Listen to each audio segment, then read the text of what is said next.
Ici, c'est votre politique qui est remise en question. Les restaurateurs et la population respectent les règles. C'est vous qui ne respectez pas vos engagements. C'est vous qui ne respectez pas la population en menant une politique qui est inefficace et qui a montré son inefficacité aujourd'hui.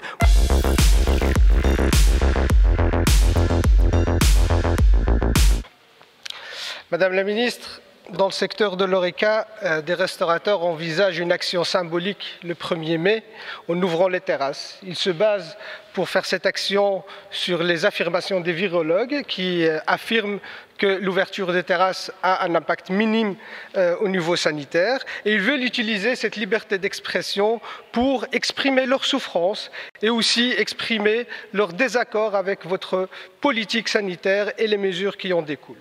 Et on parle ici d'un secteur qui a été frappé de plein fouet pendant cette crise et qui a souffert pendant cette crise. C'est un secteur qui a respecté les règles depuis le premier jour et qui est fermé depuis 282 jours, sans aucun applaudissement, et toutes les mesures qui ont été mises en place sont loin de répondre aux besoins du secteur. Et quelle a été la réponse du gouvernement? Bon, là, on a sorti la grosse artillerie.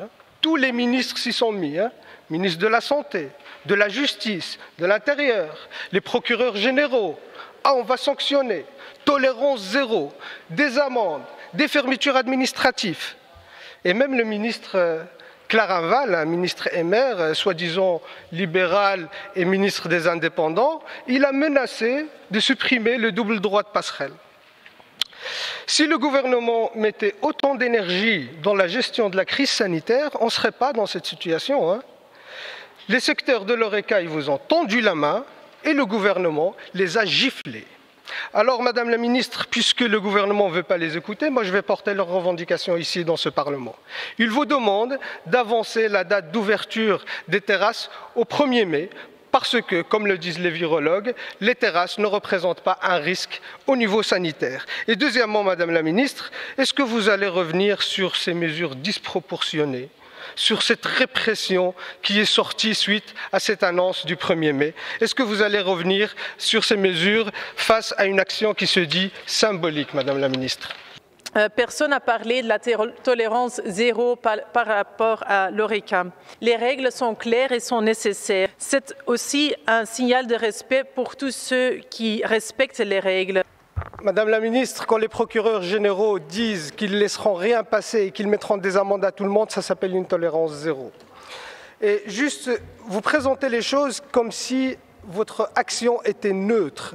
Ici, c'est votre politique qui est remise en question. Les restaurateurs et la population respectent les règles. C'est vous qui ne respectez pas vos engagements. C'est vous qui ne respectez pas la population en menant une politique qui est inefficace et qui a montré son inefficacité aujourd'hui. Moi, j'aurais bien aimé voir le gouvernement mettre autant d'énergie face aux grandes entreprises qui ne respectent pas les règles, où là, les travailleurs sont obligés de faire grève, comme à AB InBev, pour faire respecter les règles. Mais par contre, pour taper sur les petits, ça, tout le monde est d'accord au niveau gouvernement. Madame la Ministre, une politique sanitaire, pour qu'elle soit efficace, il faut qu'il y ait une adhésion populaire. Cette adhésion et cette confiance de la population, vous l'avez perdue. Et vous l'avez perdue parce que vous ne gérez pas cette crise sanitaire. À un moment donné, il faut être autocritique, revenir sur votre politique et mettre en place une vraie politique sociale.